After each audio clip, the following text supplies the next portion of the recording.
প্রিয় দর্শক, আসসালামু আলাইকুম। আমার নেপাল ট্যুরে আপনাদের স্বাগতম। আমরা চট্টগ্রাম থেকে আমাদের নেপাল জার্নি শুরু করি। তো হযরত শাহ আমানত আন্তর্জাতিক বিমানবন্দর থেকে আমরা হযরত শাহজালাল আন্তর্জাতিক বিমানবন্দরে সকাল 10টার দিকে এসে পৌঁছালাম। বাট আমাদের ফ্লাইট ছিল 10:30টায় ঢাকা থেকে কাঠমান্ডু পর্যন্ত। বাট আমাদের প্লেন লেট করেছে প্রায় 2.5 ঘন্টার মতো, 2 ঘন্টা 2.5 ঘন্টার মতো। আমাদের ফ্লাইট হচ্ছে 2:30টার দিকে। 2:30 বলেছে, লাস্ট পর্যন্ত কয়টায় ছাড়ে কোনো ঠিক নাই। তো আমরা আমাদের ব্যাগেজগুলো কালেক্ট করি। আমাদের যেহেতু কানেক্টিং ফ্লাইট আছে, আমরা বিমান বাংলাদেশ এয়ারলাইন্সের যে ডেস্ক আছে, কর্মকর্তা আছে, ওনাদের সাথে কথা বলি। আমাদের সাথে কথা বলে আমরা আমাদের টিকিট নিয়ে ইন্টারন্যাশনাল যে কাউন্টার আছে ওই দিকে যাই। এই যে একটা হোয়াইট কালার যে শার্ট পরা লোকগুলো আছে, ওনারা হচ্ছে বিমান বাংলাদেশ এয়ারলাইন্সের কর্মকর্তা। আর এই পাশে হচ্ছে যারা দেশের বাইরে থেকে এসেছে, ইমিগ্রেশন করে তারপরে বাইরে থেকে যাবে। বাট আমরা যেহেতু কানেক্টিং ফ্লাইট বাংলাদেশি, তো আমাদের ইমিগ্রেশনে তেমন কোনো ঝামেলা নেই। আমরা যে সামনে যে একটা যে ডোর আছে, ওই ডোরটা দিয়ে ভিতরে চলে যাব। তাও ওনার সাথে একটু কথা বলছি কোন দিকে যাব।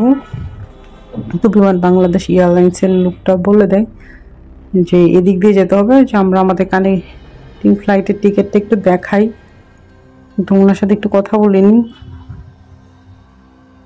তো উনি বলে দিচ্ছে আমাদের নেক্সট কাজ কী হবে। তাছাড়া প্লেনতে এমনিতে একটু লেট, তো এইখান দিয়ে যাব, গিয়ে বের হয়ে আমরা ওয়েট করব আমাদের ফ্লাইটের জন্যে। তবে আজকে লেট হওয়া, এমনিতেই চট্টগ্রাম থেকে এসেছি, কষ্ট হচ্ছে। তারপর আমাদের যেখানে মানে 2টা থাকার কথা, আমরা ওই টাইমে বাংলাদেশ থেকে ফ্লাই করতে পারবো না। এখানে যারা ইমিগ্রেশন করবে তারা দাঁড়িয়ে আছে। তো এখানে একটু ভিডিওটা মানে নিজে দিয়ে রাখতে হবে, কারণ এখানে গার্ড আছে। গার্ডরা দেখলে ঝামেলা করে ভিডিও করতে দেয় না, এই জন্য আমি একটু ক্যামেরাটা লুকিয়ে নিয়ে যাচ্ছি। কারণ এই যে বাসে যে লোক আছে, কারণ ভিডিও করতে দেখলে সবসময় ঝামেলা করে। তো আমি সামনের দিকে যাচ্ছি আস্তে আস্তে। সামনের দিকে গিয়ে আমরা ওয়েট করব। এখানে গেট আছে, গেট দিয়ে ভিতরে যাব। বাট গেটের এই জায়গাটাতে আসলে ভিডিও করা যাবে না। এখন তো একটু এয়ারপোর্টে বেশি করা করি, আপনারা জানেন স্বাধীন বাংলাদেশ। এখন এখানে প্রচুর আর্মি আছে। আগে আনসার ছিল, বর্তমানে আনসার নেই। আনসার ছাড়াই বিমানবন্দরগুলো খুব ভালো চলছে। তো বাংলাদেশ থেকে কাঠমান্ডু পর্যন্ত আমাদের এয়ার টিকিট পড়েছিল পার পার্সন 50,000 টাকার মতন। আমাদের 3 জনে 1.5 লাখ। তো রনির টিকিট আলাদা করে আমার দেবর, ওর হচ্ছে আলাদা করে, ও একটু কম প্রাইসে পেয়েছিল, ও ছিল 46,000 টাকা।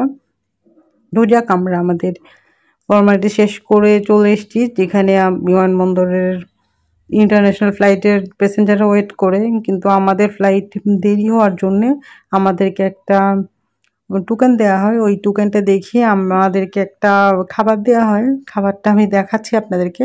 খাবারটা আনতে গিয়েছে, খাবারটা নিয়ে আসলে দেখাবো। তবে আমরা যখন চট্টগ্রাম থেকে ঢাকা আসি, তখন আমাদেরকে একটা বার্গার, পানি, কোল্ড ড্রিঙ্কস আর একটা ছোটো কেক দিয়েছিল। তো যখন নেপাল যাবে তখন আমাদেরকে লাঞ্চ দেওয়া হবে।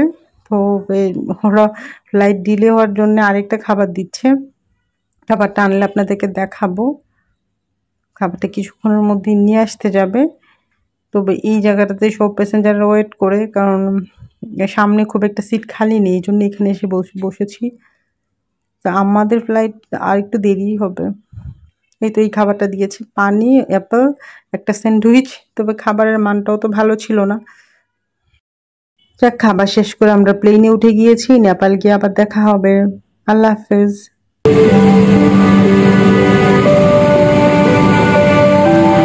অনুগ্রহ করে ক্যাবিনে ট্রলি ব্যাগ বহনকালে সাবধানতা অবলম্বন করুন। আপনার হাত ব্যাগ ইত্যাদি মাথার উপরের বিনে রেখে বিনের ঢাকনাটি ভালো করে বন্ধ করে দিন। উড্ডয়ন ও অবতরণের সময় সকল প্রকার ইলেকট্রনিক সামগ্রী বন্ধ রাখুন। মোবাইল ফোনের ব্যবহার সব সময়ের জন্য নিষেধ। এই জাহাজে সব সবসময়ের জন্য ধূমপান নিষেধ।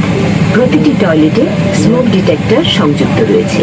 ভদ্র মহিলা ও মহোদয়গণ, উড্ডয়নের পূর্বে আপনার সিট বেল্ট বেঁধে নিন। সিটের পেছন দিক সোজা করুন। আপনার সামনের খাবারের টেবিলটি যথাস্থানে গুটিয়ে রাখুন এবং জানালার শাটার খুলে রাখুন। নিরাপত্তা বিষয়ক আরো তথ্যের জন্য আপনার সামনের সিট পকেটে রাখা নিরাপত্তা নির্দেশাবলী ভালো করে পড়ে নিন। আপনাদের মনোযোগের জন্য ধন্যবাদ।